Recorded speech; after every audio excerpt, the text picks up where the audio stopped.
Well, the court ruled in the Supreme Court that the MDCT must have an extraordinary Congress. And we are not MDCT, we are MDC Alliance. We have come together as the parties that were gone into different dimensions that were different and separate. You know, the part that was led by Professor Khupe, the part that was led by former Finance Minister Tendai Biti, all came together when they were invited by President Tsvangirai the late. So what we now have is MDC Alliance and MDCT as two distinct political parties that cannot be joined, that cannot be confused, and that belong separately, participated in elections separately.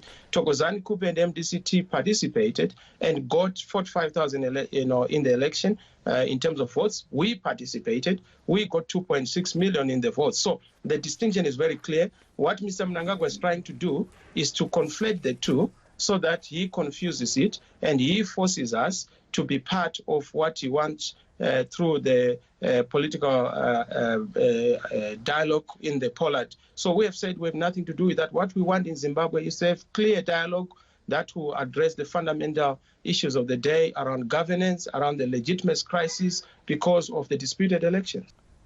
I cannot attend a Zanu PF Congress. That is an MDCT Congress, which is a separate party.